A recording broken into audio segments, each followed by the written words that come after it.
तो निकल, मैं मिलता हूँ। हाँ चल मिलते हैं। हेलो, मैं चंपा बोल रही हूँ, चाय पानी फिल्म से। हाँ जी बोलिए ना। आपकी एक्टिंग के इतने चर्चे सुने और आपका नंबर मुझे इतनी मुश्किल से मिला है। बस हमने डिसाइड कर लिया है, हम आपको अपनी अगली फिल्म में लॉन्च करेंगे। लॉन्च करेंगे मुझे? मतलब आखिर आपने मेरा टैलेंट पहचान ही लिया। हाँ, अब 1-2 दिन में शूटिंग शुरू हो जाएगी। बस एक प्रॉब्लम है, आपकी बड़ी बहन के कैरेक्टर के लिए कोई अच्छी एक्ट्रेस मिल नहीं रही। बस वो कंफर्म हो जाए तो हम शूटिंग शुरू कर देंगे। अच्छा बड़ी, अरे है ना, बड़ी बहन है। मैं आपकी प्रॉब्लम सॉल्व करता हूँ। अरे वाह, आपने तो मेरी टेंशन ही खत्म कर दी। आप अपनी गली के बाहर आ जाइए, मैं गली नंबर 7 पे खड़ी हूँ। अरे तेरी, अरे मौसी बाहर निकलो। क्या है? अरे बाहर निकलो। क्या हुआ? अरे अपनी किस्मत खुल गई, रोल मिला है अपने को। रोल? हाँ। कौन दे रहा है? कहाँ? अरे बाहर खड़े हैं ना गली के, तुम चलो मेरे साथ, चलो चल, चल, चल। चलो चलो।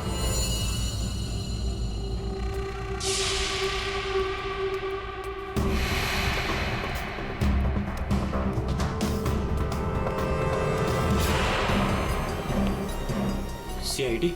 हाँ सीआईडी। कहाँ जा रहा है? अच्छे मुजरिम का किरदार तो तुम लोगों ने निभा दिया, अब जरा एक अच्छे गवाह का किरदार भी निभाओ। अब ये बताओ कि कुमुद कहाँ है?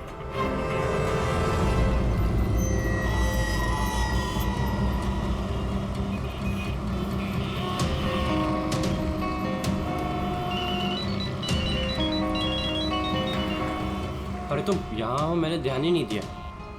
तुमने क्यों कॉल किया मुझे? सब जानते हो फिर भी। अब मैं क्या करता, सीआईडी बुलाएगी तो क्या? आना ही पड़ेगा। सीआईडी? तुमने मुझे सीआईडी के कहने पे यहाँ बुलाया? मैडम आप बहुत स्मार्ट हैं, लेकिन हम आपसे ज्यादा स्मार्ट हैं। सर आप मेरी बात सुनिए। बात सुनेंगे आपकी, लेकिन बेरो चल के सुनो। चलिए। ओह माय गॉड यार, ये जगह कितनी सुंदर है। वाओ, कितनी अच्छी जगह है ये।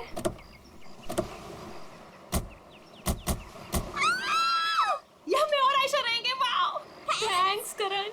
इतना तो मैं कर सकता हूँ ना तुम लोग के लिए। अब तुम्हें और आयशा को उस सड़े हॉस्टल में रहने की कोई जरूरत नहीं। बिल्कुल सही कहा करण। वैसे करण, मधु, मुझे लगता है ना कि जिस दिन तुम्हारी और मधु की शादी हो जाएगी ना, उस दिन तुम तो मधु को पूरा के पूरा मोहल्ला ही गिफ्ट में दे देने वाले हो।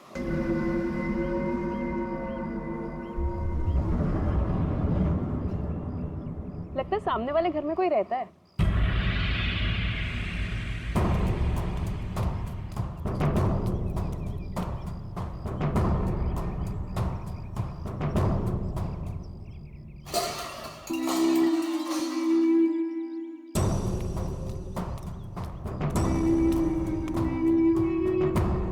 हाय, आई एम मधु।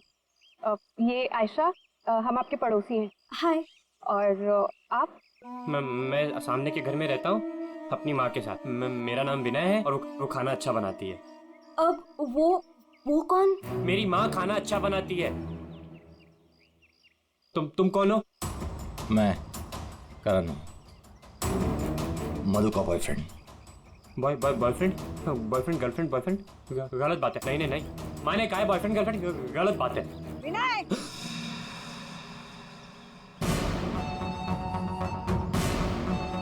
घर में चलो। कितनी बार मना किया है कि अजनबियों से मत बात किया करो। आ रहा हूँ ना। देखो वो मेरी माँ है, उनको नमस्ते करो। अरे नमस्ते करो उनको। इधर आओ, इधर आओ। अंदर चलो। आ रहा हूँ। सुनो, 8 बजने से पहले घर के अंदर चले जाना, ठीक है? क्योंकि 8 बजने के बाद ना वो आ जाता है। वो कौन है? मरमैन। लेकिन याद रखना, दरवाजे खोलना मत। हम भी नहीं खोलते, कोई नहीं खोलता। ध्यान रखना, दरवाजे मत खोलना, ठीक है? मैं जा रहा हूँ, bye.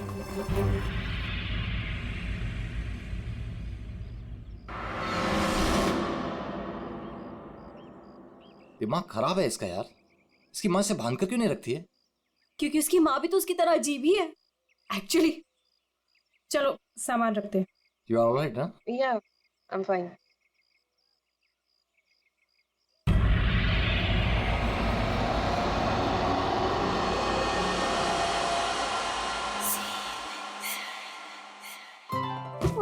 So beautiful. Thanks Karan. You really love me. अच्छा गाइस सुनो ना, हम ना यहाँ पर एक कल गेट टुगेदर पार्टी करते हैं। What say? हाँ, कुछ भी करो यार, ये घर तुम्हारा ही है। और ये रही घर की चाबियां। एक सेकंड, एक चाबी मैं रख लेता हूँ, क्या पता कब जरूरत पड़ जाए। आयशा, एक चाबी तुम भी रख लो। ये लो। थैंक्स। ओह नो, क्या हुआ? 6:40 हो गए। मुझे सर्विस सेंटर जाना था अपनी कार लेने, और उसके बाद फिर माँ को भी मिलने जाना है। कर एक मिनट रुको। मुझे रास्ते में अपनी कजिन क्या ड्रॉप कर दोगे? वो प्रोजेक्ट कंप्लीट करना है मुझे। अरे तुम मेरे साथ चलोगी तो मधु का ख्याल कौन रखेगा? करण, मैं अपने घर में हूँ, जंगल में नहीं हूँ। तुम आयशा को लेकर जाओ, don't worry, I will be fine. Are you sure? Yes. Thanks Madhu. लेकिन मधु, अंदर से दरवाजा बहुत अच्छे से बंद कर लेना। ओके, ठीक है, चलो बाय।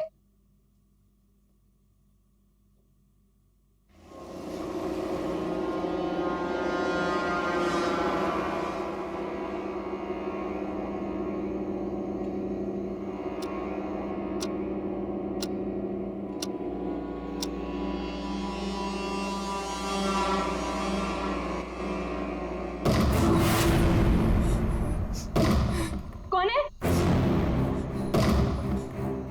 कौन है वहाँ? दरवाजा खटखटाना बंद करो। डरती नहीं हूँ मैं।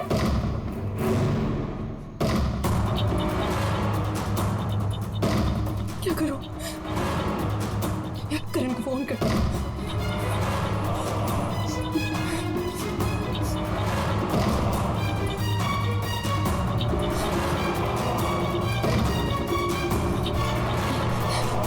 करण का फोन स्विच ऑफ जा रहा है। आयशा को फोन कर।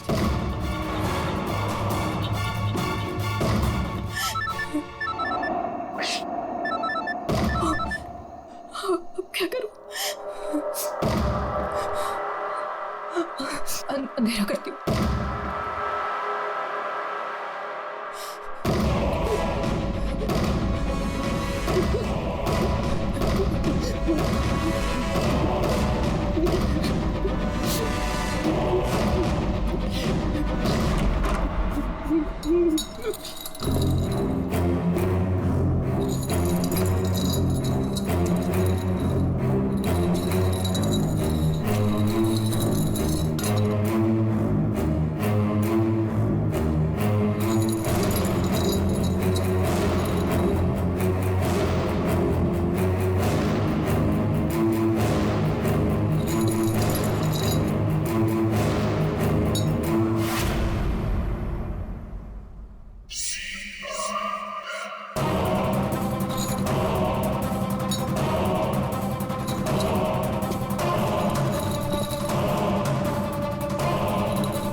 मजा आ गया। कल रात को तो क्या मस्ती मारी यार। अरे पूछो मत यार, मजा आ गया था। बस रोक दो भैया, रोक। Thank you. अरे मधु ना आज मेरी जान ही ले लेने वाली है। एक तो मैं अपना फोन भूल गई, रात को घर भी नहीं आई। लगता है आज तो वो मुझे ना पक्का इस घर से निकाल ही देने वाली है। अरे अगर वो तुझे घर से निकाल देगी तो हम तुझे घर के अंदर फिर से डाल देंगे। क्यों अभी? ओह मैडम, घर से तो तब निकलोगी जब घर के अंदर जाओगी। जाओ, डोरबेल बजाओ, मधु को लेके लंच पे जाना है, वीकेंड की प्लानिंग करनी है। गो फास्ट। जा रही हूँ। और जल्दी आओ।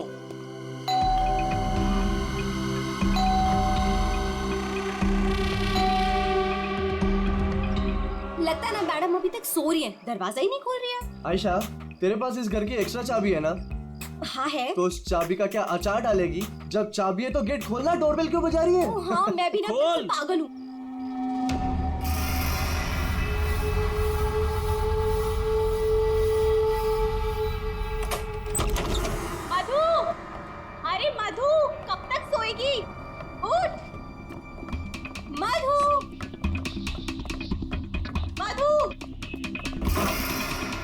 मधु, अरे उधर देखो यार।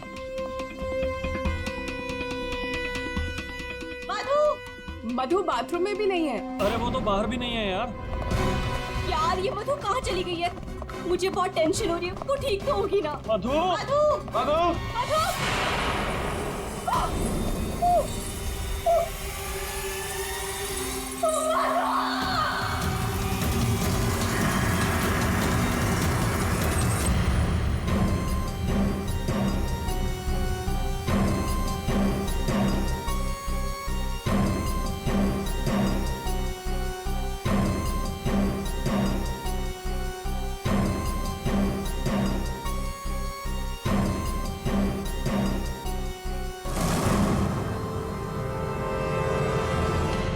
अभिजीत, इस हथौड़े से जिस पर भी वार किया गया होगा ना, लगता नहीं वो जिंदा बचा होगा। सर मगर लाश कहाँ है? उन्हीं लाश ले गया और ये हैमर यहीं छोड़ गया। और हथौड़ा भी ऐसा जिस पर कहीं कोई फिंगरप्रिंट के निशान नहीं। और सर यहाँ पे तो कोई तोड़फोड़ भी नहीं मची हुई है, सब चीज अपने जगह पे। और दरवाजे का लॉक भी सही सलामत है, कोई फोर्स एंट्री नहीं है। और मधु के दोस्त भी बता रहे थे जब वो लोग अंदर आए तो ये दरवाजा खुला हुआ था। शायद खूनी के पास डुप्लीकेट चाबी होगी।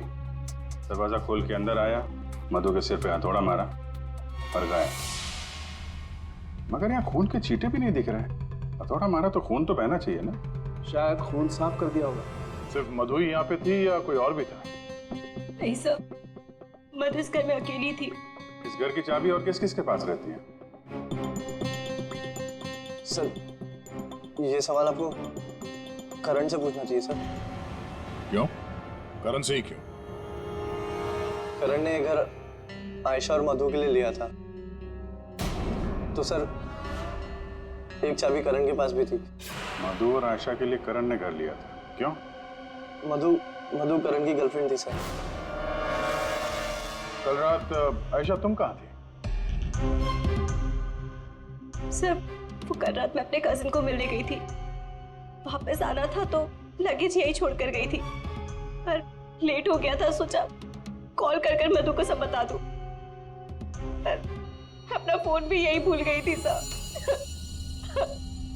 जरा इस करण का फोन नंबर देना।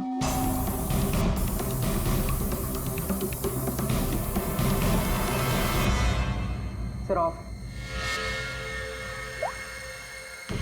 वो मेरे पास उसकी मम्मी का नंबर है। कल करण जब मुझे कजिन के यहाँ छोड़ने गया था तो कह रहा था कि वो घर जा रहा है मम्मी के पास।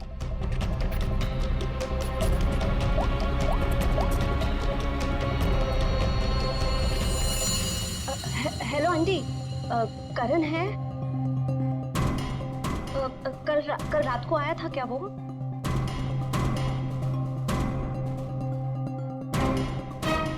नहीं आंटी, कुछ नहीं, हो सकता है मधु के यहाँ गया हो। मैं आपको बाद में कॉल करती हूँ। तो करण कल रात अपने घर भी नहीं पहुंचा और यहाँ भी नहीं आया। सर मुझे आपको एक बात बतानी थी। वो हमारे नेबर्स जो है ना, उन्होंने कहा था कि यहाँ पर एक हैमर मैन आता है रात को। तो कहीं उसने तो कुछ नहीं कर दिया? Hammer man? किसने बताया तुम्हें? ये कौन है ये? नहीं बेटा, कोई आ रहा है। हाँ माँ, कोई याद हो रहा है।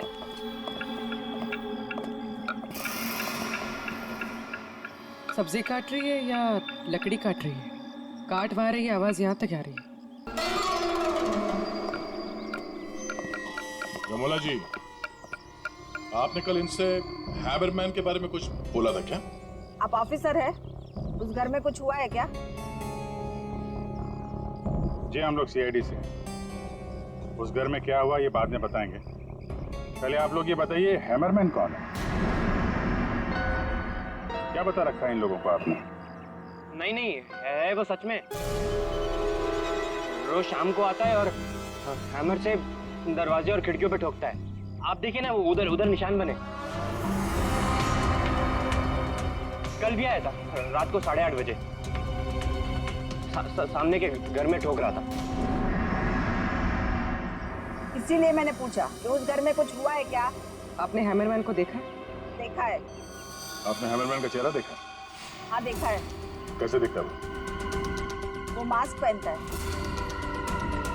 अच्छा, कल रात भी कुछ हुआ था? कुछ देखा है, सुना है आप लोगों ने? हाँ देखा था।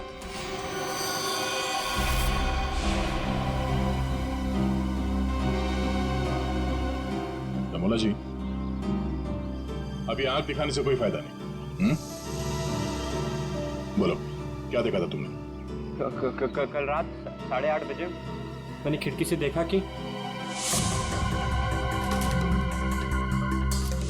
बस फिर मैंने नहीं देखा। माँ ने खिड़की बंद कर दी।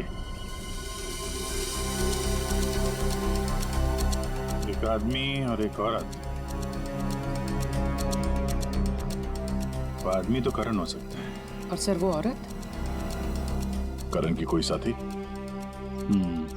दोनों अंदर गए, मधु का खून किया और लाश लेके पीछे के रास्ते से निकल गए। एक बार पीछे की तरफ देख लेते हैं। आप लोग यहीं पे रुकिए। पूर्वी, इनसे हैमरमैन का स्केच बनवाओ। पीछे के दरवाजे से वही घुसेगा जिससे अपने पड़ोसियों की नजरों से बचना होगा। तो नहीं होगा जो मधु को लेकर निकल गया।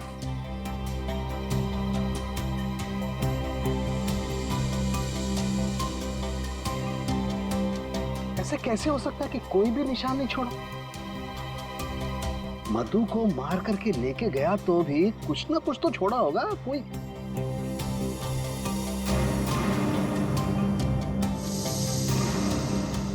एक मिनट,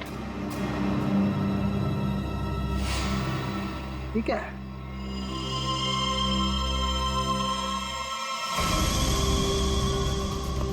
कुछ अलग से?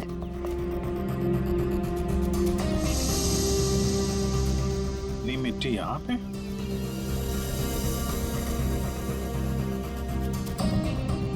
लगता है किसी ने यहाँ पे पैर वैर धुले हैं, इसलिए मिट्टी यहाँ पे है।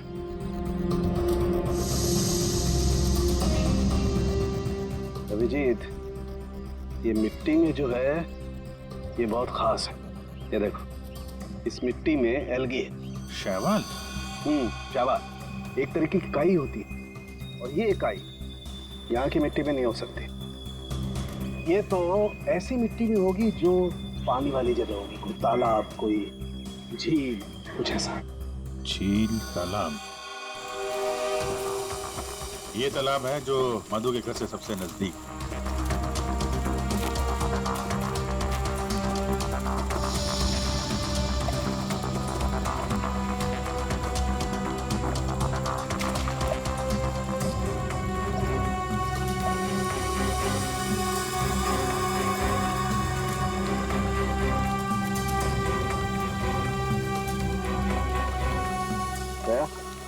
अभिजीत, ये देखो, यही कीचड़ वाली मिट्टी उस मधु के घर में, इसमें भी वही एल्गी है, वही काई। अब तो ये मिट्टी अपने आप तो नहीं आई होगी ना, कोई ले गया होगा यहाँ से। अरे यार पंकज, जो आदमी इस तालाब से मधु के घर गया होगा उसके जूते के साथ चली गई मिट्टी। अब गया तो वही होगा जिसके पास मधु के घर की चाबी थी।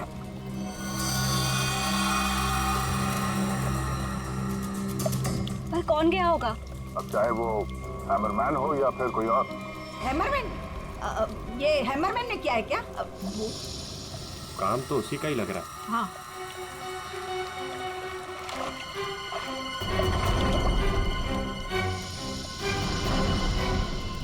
हाँ, वहाँ नीचे कुछ दिख रहा है।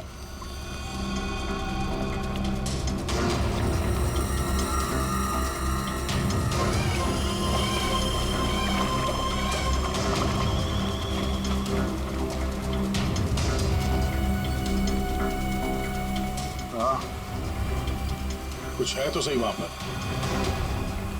डाइवर्स को बुलाते हैं और क्रेन भी।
कार है। कोमल, रोहित, ये करण की कार है ना?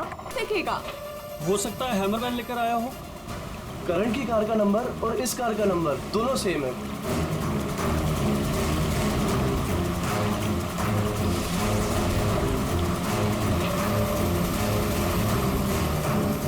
लेकिन ये कार यहाँ आई कैसे होगी? और जाहिर सी बात है, करण की कार अपने आप इस झील में तो नहीं गई होगी। और कल करण ने आयशा से कहा था ना जो अपनी माँ के घर जा रहा है, तो अपनी माँ के घर तो नहीं गया, मधु के घर गया। मधु के घर की चाबी भी थी उसके पास। लगता है ये करण ही हैमरमैन हो। ये हैमरमैन के साथ मिलकर उसने मधु का फोन कर दिया, लाश इसमें डाल दी और कार पानी में फेंक दी। आप लोग यहीं पे रुकिए।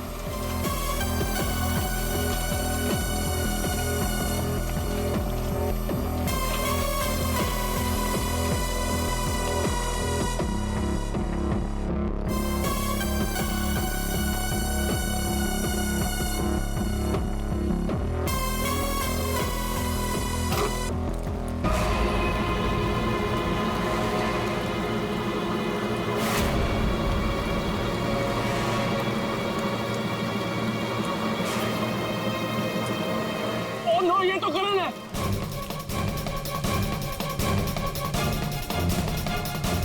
प्लीज प्लीज आगे मत जाइए।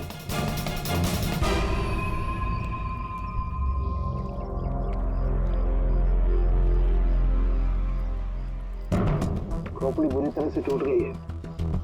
किसी भारी चीज से वार किया है। थोड़े से ही मारा होगा। हैमरमैन ने मारा है। सर मतलब हैमरमैन ने करण को मारकर लाश गाड़ी में डाल दी और गाड़ी तालाब में फेंक दी। फेंका नहीं पूर्वी, इधर ढलान पे धक्का दिया और गाड़ी सीधा झील में। सर मगर अगर गाड़ी को धक्का मार के वहां तालाब में डाला है तो फिर ये नॉर्मल पतला दुबला आदमी नहीं होगा सर। ये हैमरमैन बहुत तगड़ा होगा सर, हट्टा कट्टा। या फिर दो लोग होंगे। अब ये करण तो मिल गया, मधु को ढूंढना है।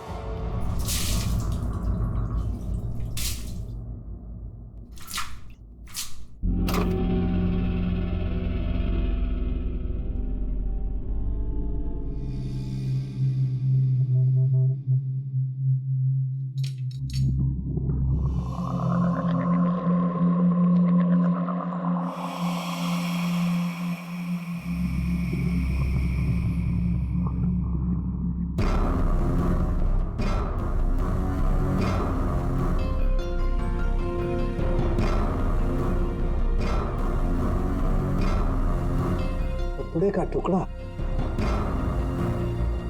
इस कपड़े के टुकड़े का रंग करण के कपड़े के टुकड़े से तो मैच नहीं करता है, तो शायद ये खूनी का होगा। सर, क्या होता रिका? सर इस कपड़े के टुकड़े के अलावा और भी ऐसा कुछ है जो हमें बहुत कुछ बता सकता है। अंगूठी डायमंड की है। लगता है कार चलाते समय गियर बटन को तो गिर गई होगी। ये लड़की कार चला रही होगी तो तारिका कार चलाने वाला इस मेरे को भी जरूर एडजस्ट तो करता ही होगा ना, क्या बोलती? सही बात। तो फिर ये मिरर भी कुछ ना कुछ कहानी जरूर बताएगा।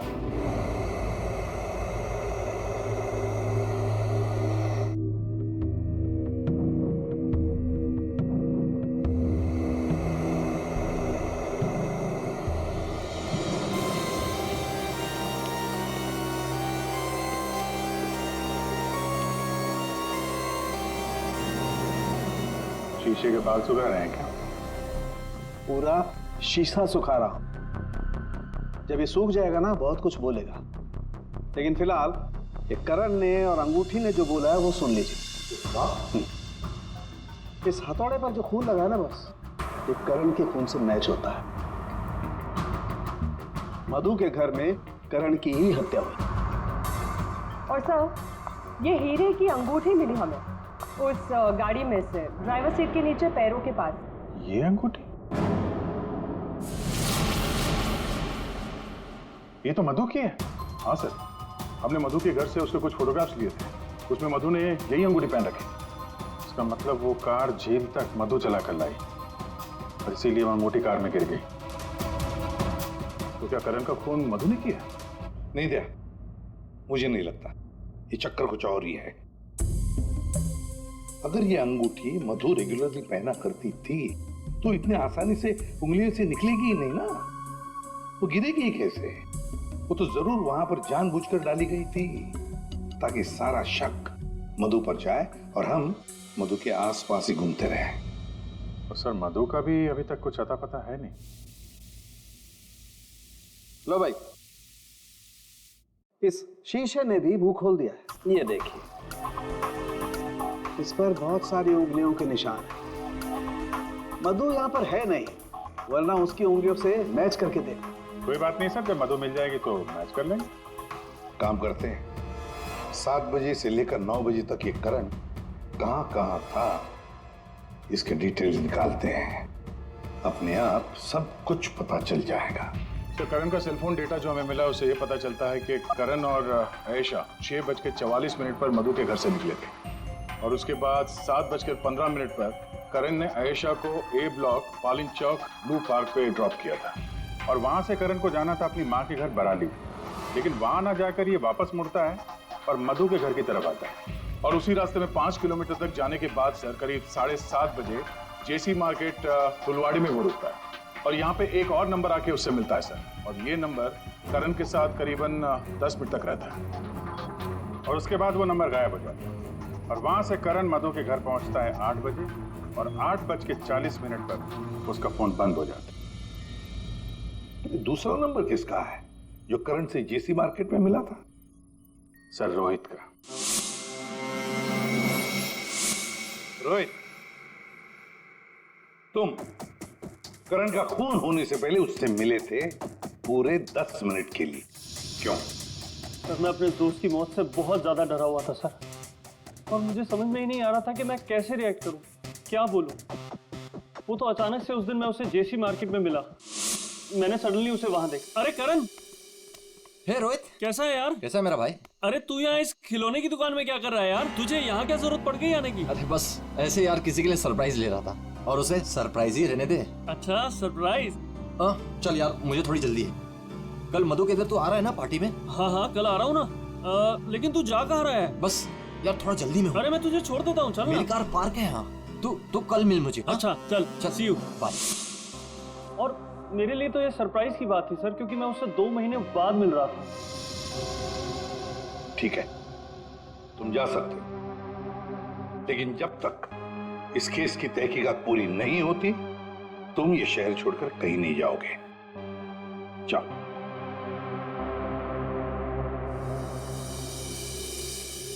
बड़ी अजीब बात है, ये करण अपनी मां से मिलने जाता है लेकिन वहां नहीं जाता है खिलौने की दुकान में। क्यों? तो फिर क्या खरीदता है वहां पर? और किसके लिए? उसने वहां से जो कुछ भी खरीदा होगा वो लेकर वो सीधे मधु के घर गया। तो कहीं उसने वहां से ये मास्क तो नहीं किया? और वहां से वो मधु के घर पहुंच गया जहां पे हैमरमैन उसका इंतजार कर रहा था, जिसने खून कर दिया उसका। अब ये तो कुमुद ही बता सकती है। कुमुद? सर आखिरी बार करण की बातचीत फोन पर कुमुद से हुई थी और विनय ने भी बताया था सर कि उस रात हैमरमैन के आने से पहले घर के बाहर उसने गाड़ी के हेडलाइट पे 2 लोगों को देखा था सर, एक लड़का और एक लड़की। और उस लड़की के हाथ में कुछ ऐसा था जो चमक रहा था।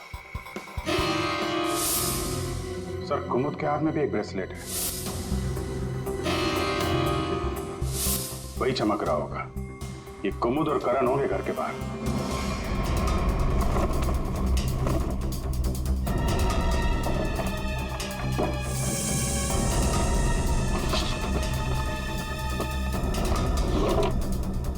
जब से करण की लाश मिली है तालाब में, तब से खूनी और भी होशियार हो गया है। सर लगता है ये टीम बहुत छोटी है सर। कुमुद, मधु और ये हैमरमैन अरे लेकिन ये हैमरमैन मिले तो सही। अभी तक तो सिर्फ उसका हैमर ही मिला है तो उसने हमारे लिए छोड़ा है। मैन तो गायब ही है। सर ये कुमुद तो भागने की तैयारी से घर से निकली, सारे कपड़े लेकर भागी और उसका मोबाइल भी स्विच ऑफ आ रहा है। अरे ये कहां से आ गए यहाँ पे? कौन कहां से आ गया? ये देखो। इसका मतलब है ये कुमुद रमोला और विनय को पहले से जानती थी। एनवेलप पे डेट पिछले महीने की है और ये कुमुद बोल रही थी कि ये रमोला और विनय को पहले कभी मिली ही नहीं। तो कहीं ये माँ बेटे रमोला और विनय इस पूरे साजिश में शामिल तो नहीं? मिलते हैं माँ बेटे से।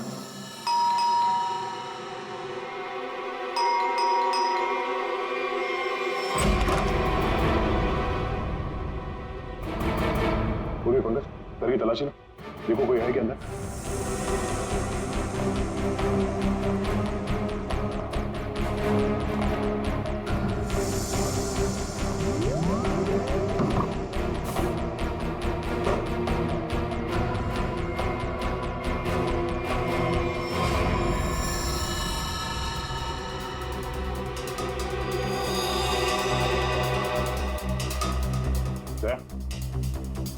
हाँ? ये दीवार देखो यार।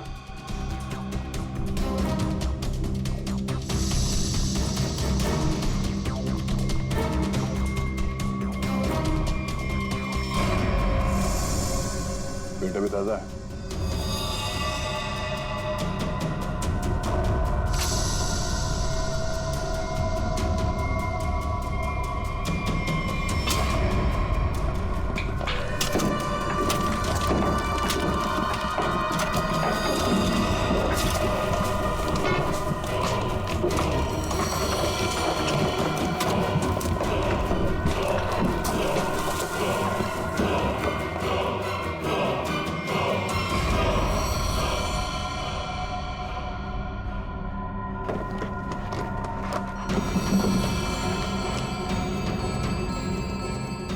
ये तो मधु है।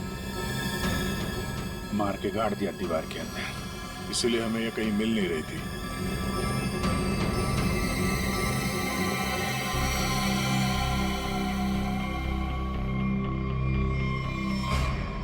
सर इसे भी हथौड़े से मारा। इसके सर पे भी वैसी ही चोट है जैसे करण के सर पे थी। यार ये जो कुछ भी हुआ है कल रात 8:30 बजे के बाद ही हुआ है। बारिश के दिनों में ये दीवार इतनी जल्दी सूख कैसे गई? इस दीवार के प्लास्टर को सुखाने के लिए कहीं से हीटर या इंडस्ट्रियल हीटर मंगाया होगा। सर अभी यहाँ पे रास्ते पे मोड़ पे मैंने एक वो जो इंडस्ट्रियल इक्विपमेंट भाड़े पे देते ना सर, उसकी दुकान देखी थी सर। जाके पता करो। वो नहीं है, बहुत चालाक, अच्छी प्लानिंग कर रखी थी। इसको मालूम था कि मधु यहाँ सामने वाले मकान में रहने आने वाली है। और यहाँ पे हैमरमैन होने का अफवाह फैला दिया ताकि शक उस पे नहीं हैमरमैन पे जाए। और तीनों फरार हैं, रमोला, विनय और कुमुद। सर मैंने इंडस्ट्रियल हीटर के सप्लायर के बारे में पता किया। इनको रमोला और विनो के बारे में पता है, इन्होंने ही सप्लाई किया था वो हीटर। अच्छा, अब जरा ये फोटो देखिए। यही माँ बेटे आए थे आपके पास?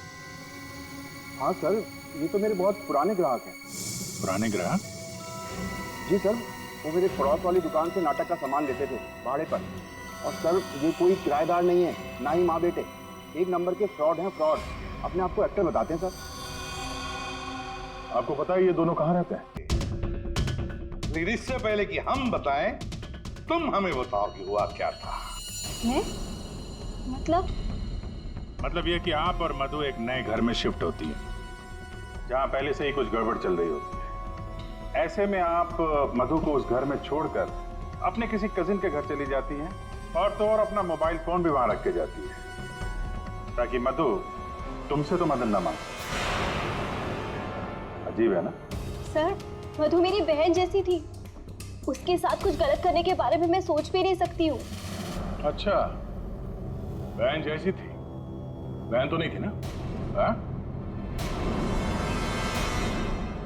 अभी इस पूरे इन्वेस्टिगेशन में किसी ने तुम पर एक बार भी शक नहीं किया, क्यों? जो भी पूछा उसके बारे में तुम्हें कुछ पता ही नहीं। और जब मधु का खून हुआ उससे ठीक पहले तुम्हारा मोबाइल फोन स्विच ऑफ। कोई तुम पर शक क्यों करेगा? सर आप मुझ पर गलत इल्जाम लगा रहे हैं सर। मैं तो आयशा और मधु से सिर्फ 4 दिन पहले मिला था। मैं ऐसा क्यों करूंगा सर? और सर मेरा फोन पानी में गिर गया था, इसके लिए वो स्विच ऑफ है। हाँ, पानी में गिर गया था, उसी झील के पानी में जहां से करण की डेड बॉडी मिली थी। सर ये सारा प्लान तो विनय और अमोला ने सेट किया था। पैसों की लालच में ये दोनों इतना गिर गए कि इन्होंने अपने हाथ खून से रंग दिए, मधु को दीवार में चुनवा दिया। और सर अभी भी यही आलाप राग रहे हैं कि हमने कुछ नहीं किया। सच में हमने कुछ नहीं किया है। ये लो, फिर वही राग। फंस गए थे हम। आपको हाँ कहते तो भी फंसते और ना कहते तो भी फंसते। एक्टिंग करने हमें नहीं मालूम था इतना कुछ हो जाएगा। तो आप लोगों के हिसाब से मधु और करण का खून हम लोगों ने किया है? उन दोनों का खून तुम लोगों ने नहीं किया है, उन दोनों का खून किया है हैमरमैन ने। और वो हैमर हमारे पास है।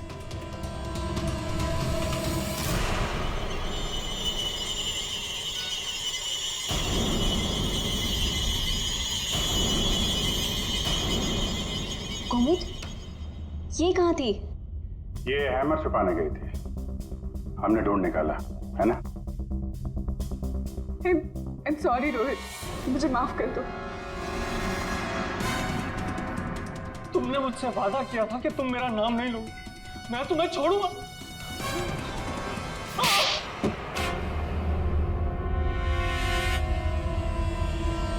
हाँ मैं हूँ हैमरमैन। क्यों मारा तुमने उन दोनों को? वो दोनों तो तुम्हारे दोस्त थे ना? कोई दोस्त नहीं, कोई प्यार नहीं, वो दोनों धोखेबाज थे। मधु 5 साल से मेरी गर्लफ्रेंड थी और 5 मिनट में उसने मुझे लात मार दी उस करण के लिए। जानते हैं क्यों? क्योंकि उसके पास पैसा था और उसी समय मैंने डिसाइड किया कि मैं उससे बदला लूंगा, उन दोनों से। तुमने इसका साथ क्यों दिया? मैं रोहित से बहुत प्यार करती हूँ, मुझे उसका साथ देना पड़ा। तैयारी तो तगड़ी कर रखी थी तुमने। 3 महीने से प्लान कर रहा था मैं उन दोनों को एक दर्दनाक मौत मारने की। बस इंतजार कर रहा था। 3 महीने का इंतजार? किस चीज के लिए? सही वक्त का इंतजार। और वो सही वक्त तब आया जब मुझे करण ने मधु के लिए घर ढूंढने के लिए कहा और उसे मैंने ये वाला घर दिला दिया और उसके बगल वाला घर मैंने कुमुद के नाम से रेंट पर ले लिया और वहां इन दोनों घोचुओं को रखा, इन बेवकूफों को। और हैमरमैन बनने का प्लान बनाया। बन गए हैमरमैन ताकि तुम पर कोई शक न करे। हाँ, मानना तो मैं करण को भी चाहता था, लेकिन उस रात नहीं। उस रात मैं सिर्फ मधु को मारने आया था। मैं हैमरमैन बनकर मधु के घर में घुस गया।